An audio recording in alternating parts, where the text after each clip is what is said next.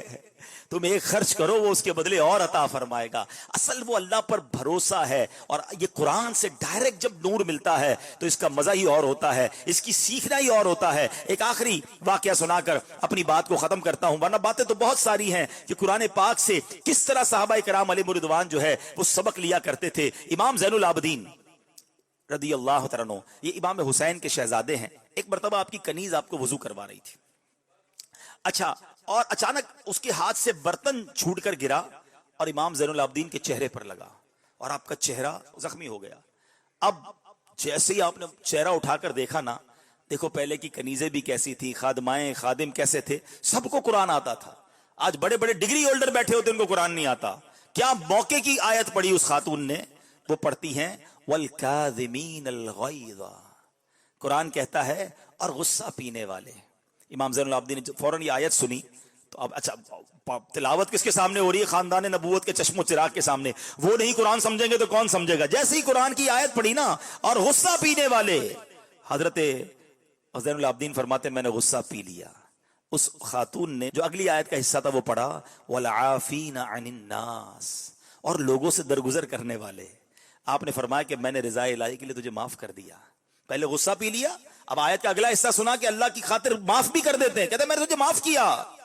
کنیز آیت کا اگلا حصہ پڑھتی ہے واللہ یحب المحسنین، اور نیک لوگ اللہ کو محبوب ہیں. امام زین العابدین کہتے ہیں جا میں نے تجھ کو آزاد کر دیا، معاف بھی کیا، درگزر بھی کیا، آزاد بھی کر دیا، کیونکہ اللہ کو غصہ پینے والے پسند ہیں، معاف کرنے والے پسند ہیں. میں نے تجھے غلامی سے بھی آزاد کیا. اے پیارے اسلامی بھائیوں سچ بتاؤ، اس خاتون نے، اس کنیز نے رائٹ ٹائم قرآن کی تلاوت کی، اللہ نے قرآن کی کیسی برکت عطا فرمائی. امام زین العابدین نے فوراً قرآن پر عمل کیا. اللہ کرے کہ میں اور آپ اس طرح قرآن سمجھنے والے بن جائیں. اب آپ کہیں گے جناب باتیں تو آپ بہت اچھی کر رہے ہیں، مگر آج کے دور میں ہم کہاں قرآن پڑھیں، بچپن میں پڑھا نہیں، عمر زیادہ ہو گئی، اب کیسے قرآن سیکھیں؟ یاد رکھیے دعوت اسلامی والے صرف پرابلم نہیں بتاتے، ہم سولوشن بھی بتاتے ہیں. پہلے تو میں یہ ہائی لائٹ کرنا چاہتا ہوں کہ ایک مسلمان کو قرآن آنا چاہیے، ایک مسلمان کی دوستی قرآن سے ہونی چاہیے، اس کو روز قرآن پڑھنا چاہیے. ورنہ ایک ایگزامپل کے ذریعے بات سمجھاتا ہوں.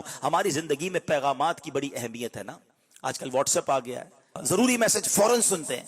ٹھیک ہے پیغام سننے چاہیے، مگر ایک بات تو بتاؤ، قرآن کس کا پیغام ہے؟ بتاؤ نا. اللہ کا پیغام ہے. 40 سال ہو گئے آپ کو ملے ہوئے، 30 سال ہو گئے. جو 30 سال کا ہے وہ سوچے، 40 سال والا سوچے، 50 سال والا سوچے، اب تک نہیں پڑھا ہے. اللہ کو کیا جواب دو گے؟ یا اللہ ٹائم نہیں ملا قرآن پڑھنے کا. مل تو گیا تھا، میں نے اپنی دکان پہ بھی رکھا تھا، یا اللہ میرے گھر پہ بھی قرآن تھا، ہاں میں نے قرآن خوانی بھی کرائی تھی، پڑھنے کا ٹائم نہیں ملا، تیرا پیغام سمجھنے کا ٹائم نہیں ملا. سچ بتاؤ یہ جواب چلے گا؟ اپنے دل سے پوچھو. نہیں چلے گا. تو پلیز مرنے سے پہلے قرآن پڑھیں، سمجھیں اور عمل کریں. دعوت اسلامی آپ کو سولوشن دے رہی ہے, حل دے رہی ہے. الحمدللہ ہم نے پوری دنیا میں, اچھا یہ سولوشن یا یہ حل پوری دنیا میں آپ کو کہیں اور ملے گا بھی نہیں. بچوں کے مدرسے آپ نے سنے ہوں گے, بڑوں کے مدرسے نہیں ہوتے, مگر دعوت اسلامی نے ایک یونیک کام کیا کہ مدرسۃ المدینہ بالغان بنا ہے, اور ہزاروں ہزار کی تعداد, ہر دوسری مسجد میں آپ کو مدرسہ مل جائے گا دعوت اسلامی کا, جو بڑوں کے لیے ہوگا, بچوں کے لیے نہیں. اور وہ کب ہوگا؟ مغرب کے بعد. اب شام میں آئیں, 15 منٹ کے لیے آ جائے, 20 منٹ کے لیے آ جائے, استاد صاحب کے سامنے اپنا تلفظ ٹھیک کرے, اپنے مخارج ٹھیک کرے, اور قرآن پڑھنا شروع کر دے. انشاءاللہ جب آپ قرآن پڑھنے لگیں گے, اور اب تو ماشاءاللہ ہم نے اردو ترجمہ آسان, پھر اردو تفسیر صراط الجنان, اس کی اپلیکیشن الگ بنا دی, ڈاؤن لوڈ فیسلٹی میں فری ڈاؤن لوڈ الگ دے دیا کہ پیسے خرچ نہیں کرنے بھائی, بوٹی اور بہت ساری چیزیں خرید لیں گے, نہیں خریدیں گے تو قرآن اور تفسیر نہیں خریدیں گے, چلو بھائی فری میں موبائل میں ڈاؤن لوڈ کر لو, فری میں اپلیکیشن ڈال لو. اب تو الحمدللہ ہم آڈیو تفسیر قرآن بھی دے رہے ہیں, کہ کچھ لوگ کہتے ہیں میں پڑھنا نہیں آتا, چلو ان کا بھی بہانہ ختم ہو جائے, سننا تو آتا ہے, سننا شروع کر دو, آپ کو آڈیو میں تفسیر قرآن دے رہے ہیں. پھر بھی قرآن سے دور رہیں تو پھر یہ کس کا قصور ہے؟ اور پھر کچھ لوگ یہ بھی کہتے ہیں یار ہمارے پاس ٹائم نہیں ہوتا, ہم جب آتے ہیں تو رات ہو جاتی ہے, مدرسہ تو بند ہو جاتا ہے. ہم نے ان کے لیے آن لائن قرآن پڑھنے پڑھانے کی فیسلٹی دے دی کہ فیضان آن لائن اکیڈمی بنا دی, اپنی مرضی کے ٹائم کے مطابق اپنے موبائل پر آپ آن لائن ہو جائیں, قاری صاحب آپ کو قرآن پڑھا دیں گے. اگر پھر بھی قرآن نہیں پڑھنا ہے, پھر بھی قرآن نہیں سمجھنا ہے, تو قصور کس کا ہے؟ یاد رکھو وہ دل ویران ہے جس میں کچھ قرآن نہیں ہے. اللہ کرے کہ آج کا یہ اجتماع کنری میں آنے والے عاشقان رسول کے دلوں میں یہ فکر پیدا کر دے کہ اب روز قرآن پڑھوں گا, اس قرآن کچھ آیتیں اس کی سمجھنے کی بھی کوشش کروں گا, اور انشاءاللہ اس پر عمل بھی کروں گا. دعوت اسلامی قرآن و سنت پھیلانے والی ایک عالمگیر تحریک ہے, اس تحریک سے وابستہ رہیں. میں گزارش کروں گا کہ جو آپ تعاون کر رہے ہیں اپنے تعاون کو جاری رکھیں. آنے والی نسلوں کو اگر ہم نے قرآن و حدیث کی طرف لانا ہے, ہماری نسلوں کو گناہوں سے بچانا ہے, تو یہ دعوت اسلامی ہمارے پاس ایک ایسا پلیٹ فارم ہے کہ جتنا اس کو بڑھائیں گے انشاءاللہ آنے والے بچے بچیاں ان سب کے لیے بہت کچھ سیکھنے سکھانے کو ملے گا. اللہ ہم سب کو عمل کرنے کی توفیق عطا فرمائے, آج کے اجتماع کی برکت عطا فرمائے. مزید ایسے بیانات سننے کے لیے مدنی چینل دیکھتے رہیے, انشاءاللہ مزید بہت کچھ سیکھنے کو ملے گا. صلو علی الحبیب صلی اللہ تعالی علی محمد صلی اللہ علیہ وسلم. میرے اعمال کی اصلاح